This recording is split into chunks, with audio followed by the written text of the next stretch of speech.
بسم اللہ الرحمن الرحیم۔ السلام علیکم دوستو، حضرت یونس علیہ السلام کا نام قرآن میں تھوڑا سا ذکر سورۃ النساء آیت 163 اور سورۃ الانعام آیت 86 میں آیا ہے، لیکن ان کی کہانی ڈیٹیل سے 4 صورتوں میں بیان کی گئی ہے۔ سورۃ الیونس آیت 98، سورۃ الانبیاء آیت 87 اور 88، سورۃ الصافات آیت 139 سے 48، سورۃ القلم آیت 48 سے 50۔ حضرت یونس علیہ السلام کا نام یونس بن متا ہے، کیونکہ آپ مچھلی کے پیٹ میں چلے گئے تھے، اس لیے آپ کو ذوالنون اور صاحب الحوت یعنی مچھلی والا کہا جاتا ہے۔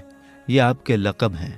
حضرت یونس علیہ السلام پر کوئی خاص کتاب یا صحیفہ نازل نہیں ہوا، لیکن اللہ نے وحی کے ذریعے آپ پر کچھ حکم ضرور بھیجے، جیسے کہ قرآن میں بیان کیا گیا ہے، جس کا ترجمہ ہے: بے شک اے حبیب، ہم نے تمہاری طرف وحی بھیجی، جیسے ہم نے نوح اور اس کے بعد پیغمبروں کی طرف بھیجی، اور ہم نے ابراہیم اور اسماعیل اور اسحاق اور یعقوب اور ان کے بیٹوں اور عیسیٰ اور ایوب اور یونس اور ہارون اور سلیمان کی طرف وحی فرمائی۔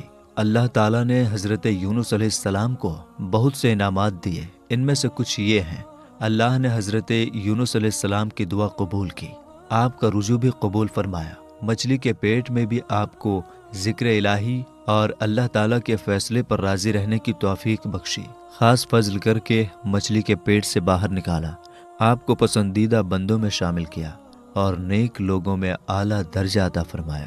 حضرت یونس علیہ السلام کی قوم موصل کے علاقے نینوا میں رہتی تھی، اور یہ قوم کفر اور شرک میں ڈوبی رہتی تھی۔ اللہ تعالیٰ نے حضرت یونس علیہ السلام کو ان کی طرف رسول بنا کر بھیجا تاکہ وہ انہیں سچائی کی طرف بلائیں۔ حضرت یونس علیہ السلام نے انہیں کئی دنوں تک بتایا کہ اللہ ایک ہے، تم لوگ کفر اور شرک کرنا چھوڑ دو، لیکن وہ لوگ نہ مانے۔ جب حضرت یونس علیہ السلام نے دیکھا کہ لوگ نہیں مان رہے تو انہوں نے اللہ سے دعا کی کہ ان پر عذاب نازل کر دے۔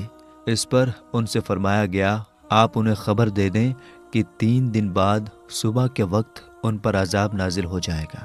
پھر حضرت یونس علیہ السلام نے قوم کو بتایا کہ 3 دن بعد عذاب آ جائے گا۔ جب لوگوں نے سنا کہ حضرت یونس علیہ السلام نے کہا ہے کہ عذاب 3 دن بعد آئے گا، تو ان لوگوں نے آپس میں کہا، حضرت یونس علیہ السلام نے کبھی کوئی بات غلط نہیں کہی ہے، دیکھو اگر حضرت یونس علیہ السلام رات میں یہاں رکے تو عذاب نہیں آئے گا، لیکن اگر وہ رات میں یہاں نہ رکے تو عذاب ضرور آئے گا۔ جب رات آئی تو حضرت یونس علیہ السلام وہاں سے چلے گئے۔ صبح ہوئی تو آسمان پر ایک کالا اور خوفناک بادل چھا گیا اور دھواں ہر طرف پھیل گیا۔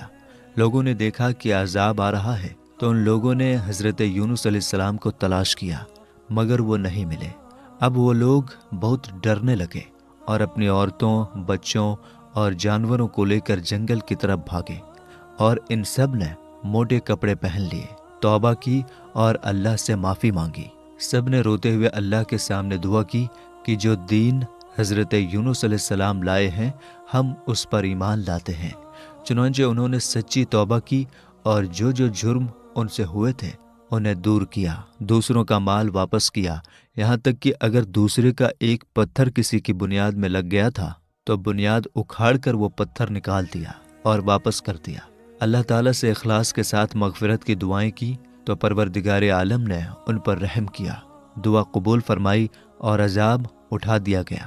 دوسری طرف حضرت یونس علیہ السلام اپنی قوم کی توبہ کے بارے میں نہیں جانتے تھے، اور جب انہوں نے دیکھا کہ قوم کو عذاب آنے کی جو خبر دی تھی اس میں دیری ہو گئی ہے، تو آپ علیہ السلام اپنی قوم کے کفر و نافرمانی پر غضبناک ہو کر اللہ تعالیٰ کی طرف سے اجازت نازل ہوئے بغیر ہی ہجرت کے ارادے سے چل دیے، اور آپ علیہ السلام نے یہ سوچا کہ اللہ تعالیٰ مجھ پر کوئی سختی نہیں کرے گا اور نہ ہی اس کام کے بارے میں مجھ سے کوئی سوال کرے گا۔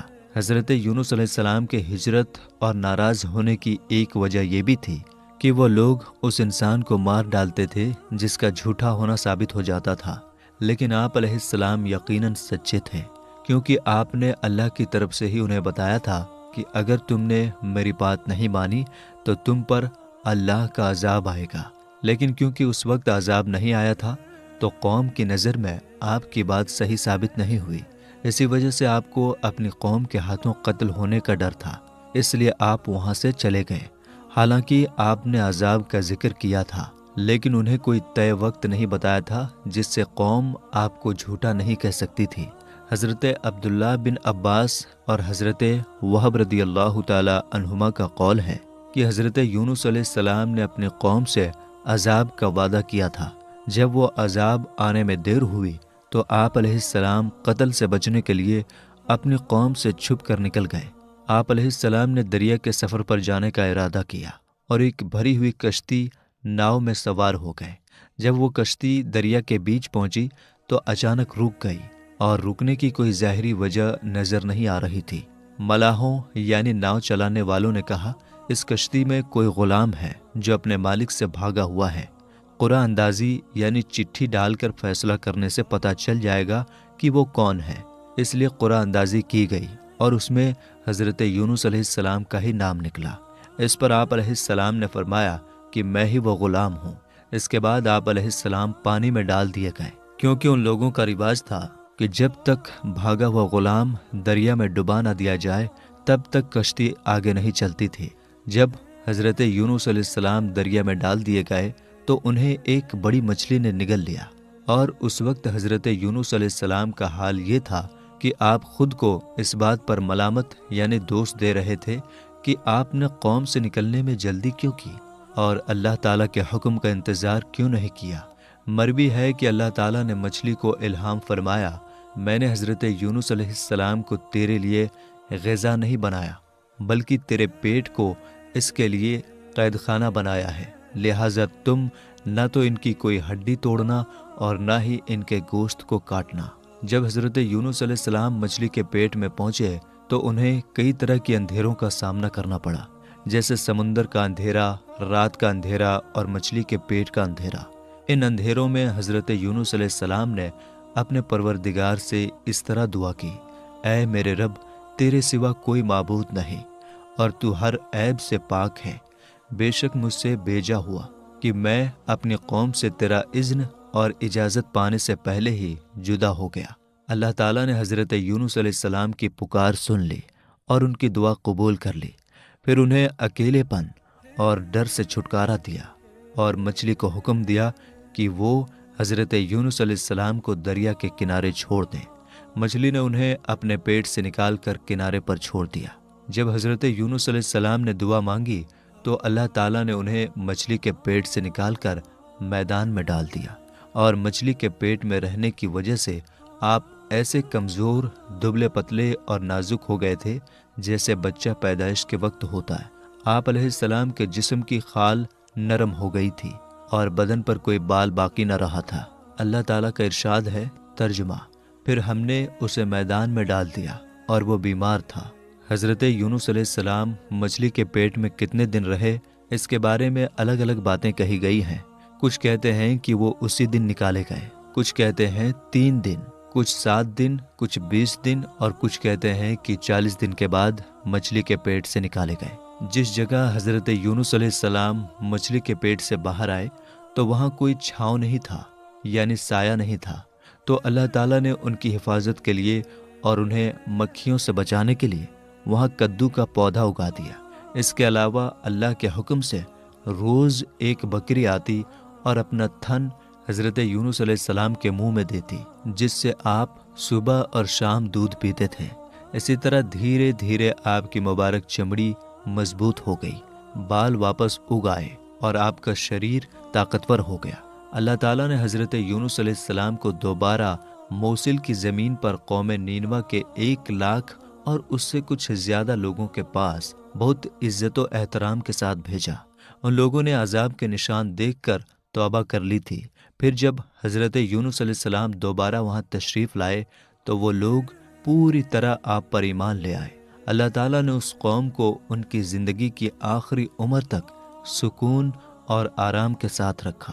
علامہ عبد المصطفیٰ اعظمی رحمۃ اللہ علیہ فرماتے ہیں کہ حضرت یونس علیہ السلام کی مشکل حالات سے ہمیں یہ سبق ملتا ہے کہ اللہ تعالیٰ اپنے خاص بندوں کو الگ الگ قسم کے امتحان میں ڈالتا ہے، لیکن جب بندے ان امتحان میں صبر اور مضبوطی کے ساتھ کھڑے رہتے ہیں اور مصیبتوں کے بیچ بھی اللہ کو یاد کرنا نہیں چھوڑتے، تو اللہ جو سب سے زیادہ رحم کرنے والا ہے اپنے بندوں کی مدد ایسے طریقوں سے کرتا ہے کہ کوئی سوچ بھی نہیں سکتا۔